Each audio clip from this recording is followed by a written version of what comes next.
नमस्कार, मैं हूं शुभम मिश्रा और आप देख रहे हैं जोहार झारखंड। चलिए करते हैं बुलेटिन की शुरुआत बड़ी खबर से। धनबाद में एक बड़ा हादसा हुआ है। 3 जगहों पर चाल धंसने से 9 लोगों की मौत की खबर सामने आई है। कोयला के अवैध उत्खनन के दौरान ये चाल धंस गई। निरसा के गोपीनाथपुर में ये पूरी घटना घटी है। चाल धंसने से 3 लोगों की मौत की खबर है। एक मजदूर घायल है और साथ ही साथ 5 लोगों के दबे होने की सूचना भी मिली है। दहीबाड़ी पैच में चाल धंसने से 3 महिलाओं की मौत हुई है और शव को ग्रामीण लेकर भाग गए हैं। ईसीएल मुगमा एरिया के कापासारा ओसीपी में ये चाल धंसा है और कुल मिलाकर 9 लोगों की मौत की खबर है और 3 लोगों के चाल में धंसने से मौत की बात भी सामने आई है। तो कोयले के अवैध उत्खनन के दौरान ये चाल धंस गई, जिसकी तस्वीर इस वक्त आपकी टीवी स्क्रीन पर है। आप देखिए किस प्रकार 9 लोगों की मौत की खबर इसी चाल में धंसने से सामने आई है। फिलहाल पुलिस प्रशासन की तरफ से कार्रवाई की जा रही है और चाल में दबे हुए जो लोग हैं उन्हें निकालने की मशक्कत लगातार की जा रही है।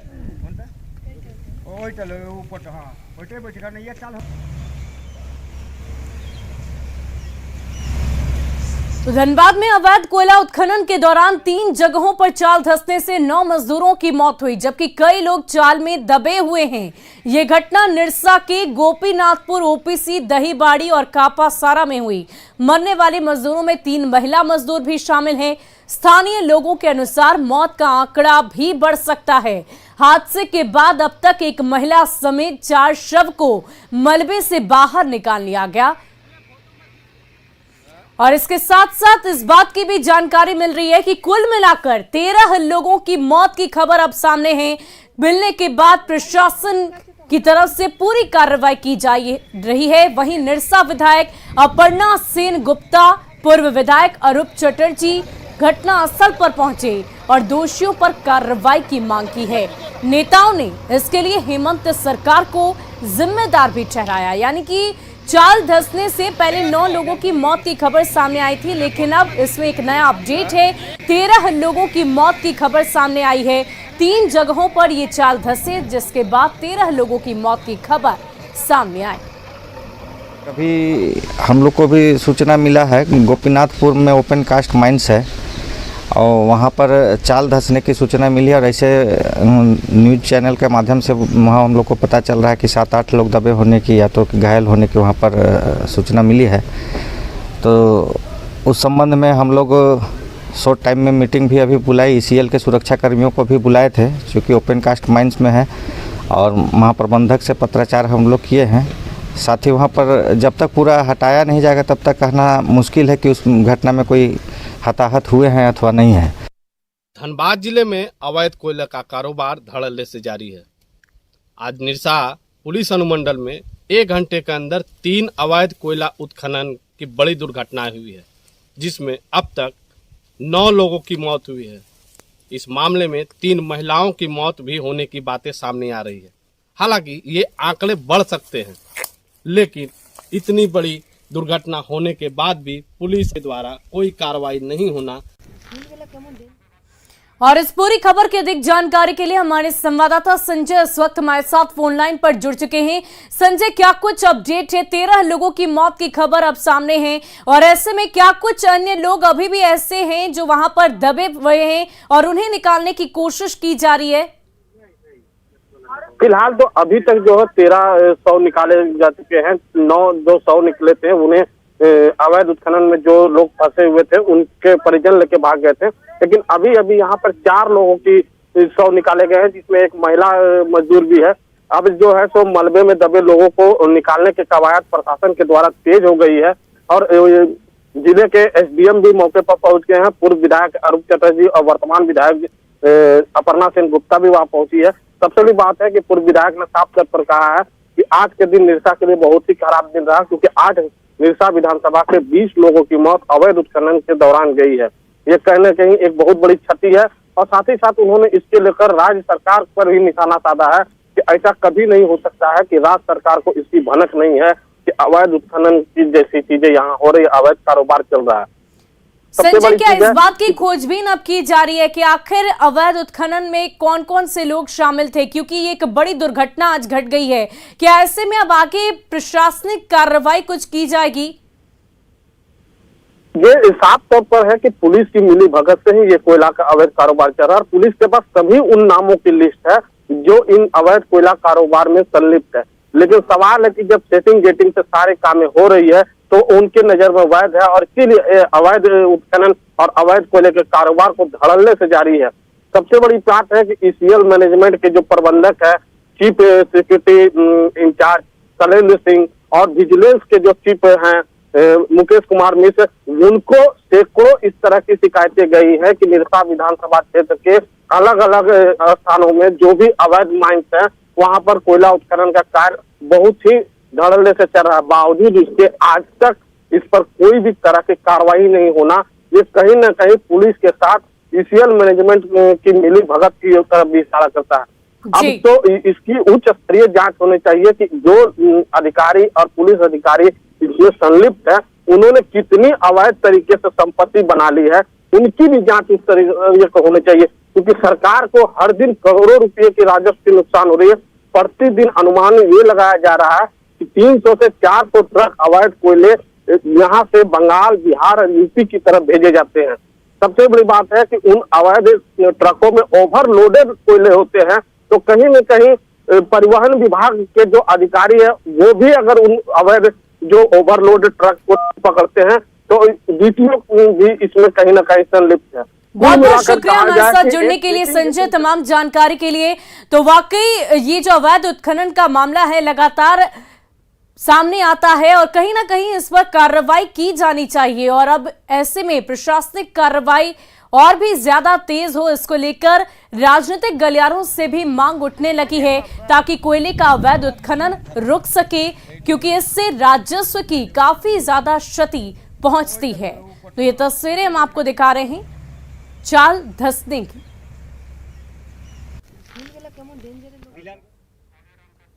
वहीं पलामू में हाई वोल्टेज तार गिरने से चपेट में आने से 3 लोगों की झुलसकर मौत हो गई है। घटना उटारी रोड थाना क्षेत्र के लहर बंजारी गांव की है, जहां नहाने के बाद धूप में बैठे 3 लोगों के ऊपर बिजली का हाई वोल्टेज तार गिर गया, जिसमें बंजारी गांव के नवाटी टोला निवासी सुरेश चौधरी, बूटन चौधरी, वर्षीय कुशवर चौधरी की मौत हो गई।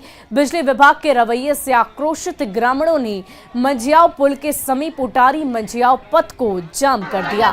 वहीं घटना की सूचना मिलने के बाद घटनास्थल पर उटारी पुलिस पहुंचकर जांच कर रही है।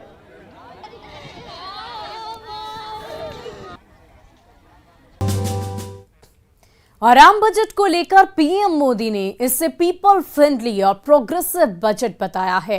पीएम मोदी ने कहा है कि 100 साल की भीषण आपदा के बीच विकास का नया विश्वास लेकर आया है।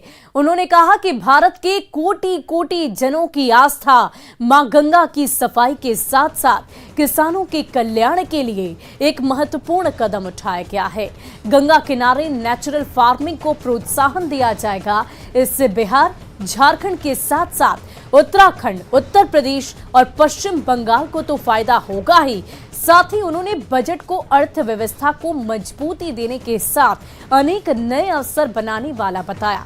पीएम ने बजट को अधिक बुनियादी ढांचा, अधिक निवेश, अधिक विकास और अधिक नौकरियों की नई संभावनाओं से भरपूर बताया।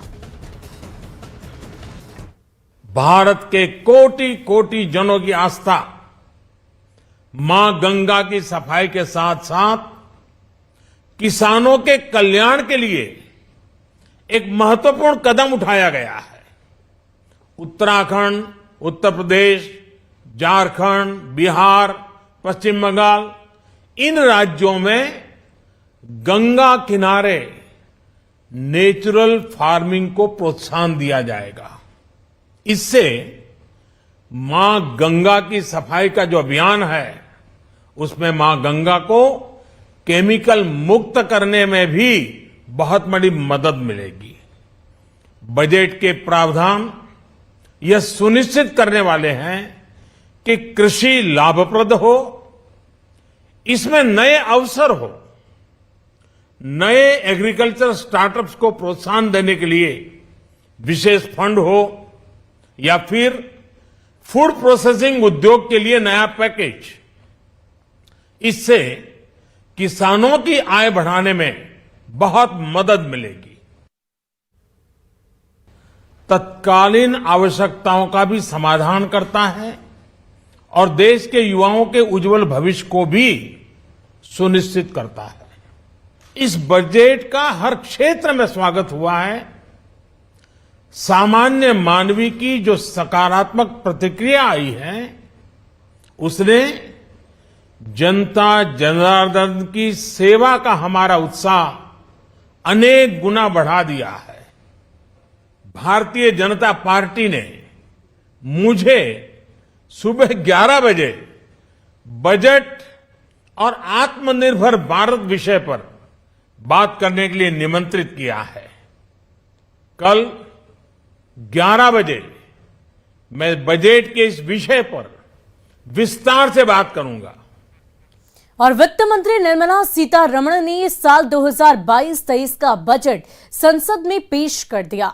बजट में टैक्स स्लैब के कोई बदलाव नहीं किए गए हैं, यानी कि आप पहले जितना टैक्स पे करते थे अब भी उसी तरह उतना ही टैक्स देते रहना होगा। हाँ, एक नई बात यह रही कि अब क्रिप्टो करेंसी पर 30% टैक्स लगेगा और अगर आपको यहां टैक्स को लेकर छापेमारी की जाती है तो जो भी संपत्ति होगी उसका सेटलमेंट नहीं किया जाएगा। इस बार के बजट में बेरोजगारों के लिए 60 लाख नई नौकरियां और गरीबों के लिए 80 लाख घर का ऐलान किया गया है। और बजट 2022 की क्या कुछ बड़ी बातें रहीं, इसकी जानकारी आपको देते हैं। पीएम गति शक्ति मास्टर प्लान तैयार किया गया है और 100 गति शक्ति टर्मिनल इसके तहत बनाए जाएंगे।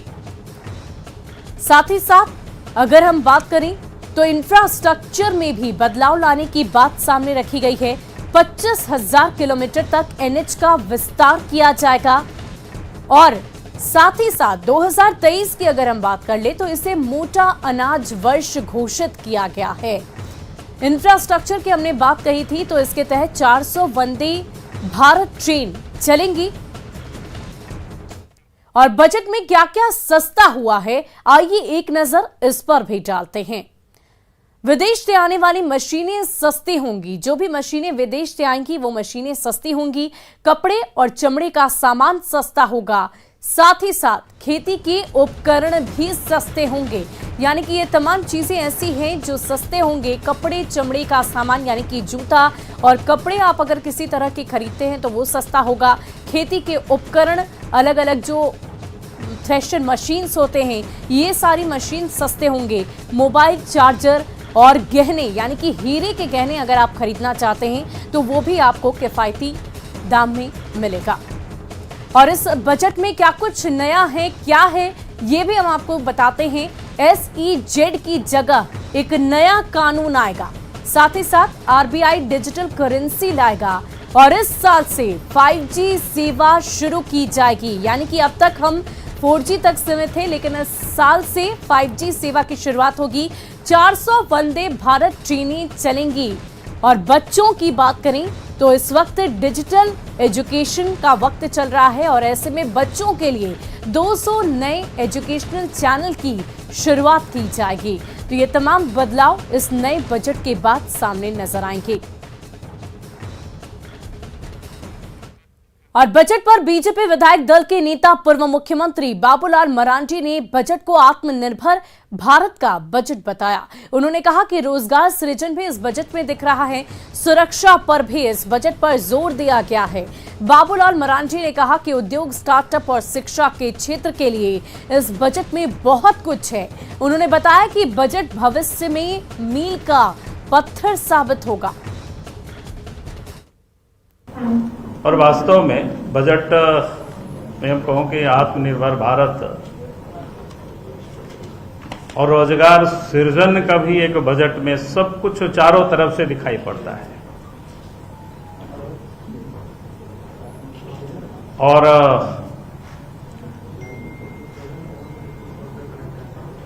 अगर आप देखें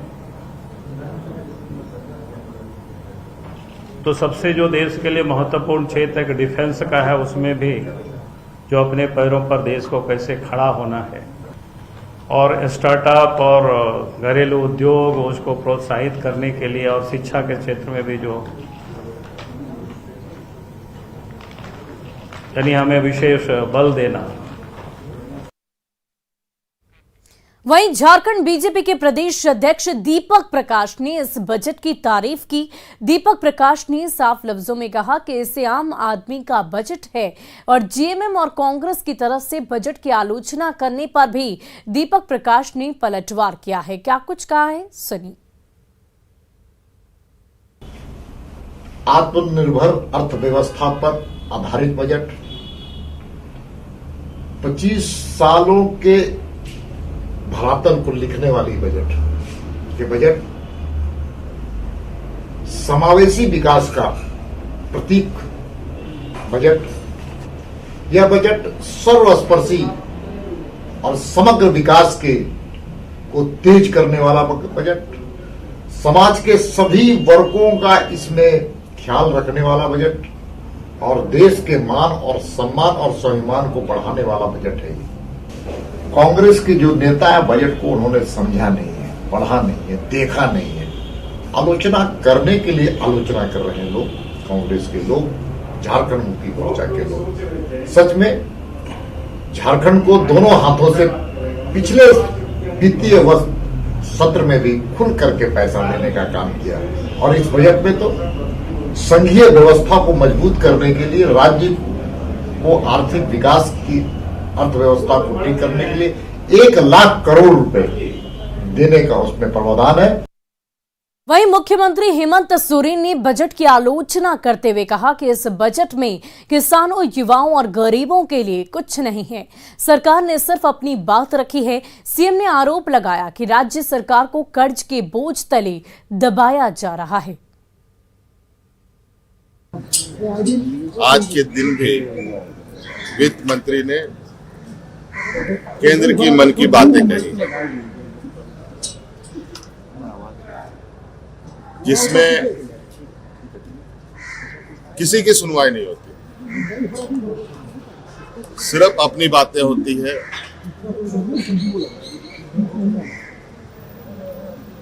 और अपनी आदेश होती है।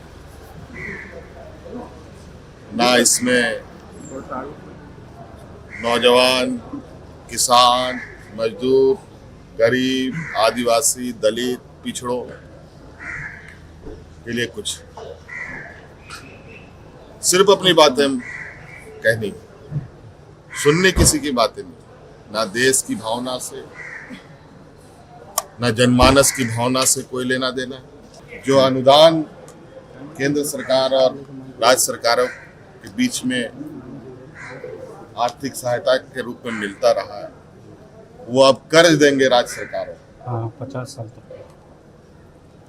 अब ऋण के तले राज्य सरकारों को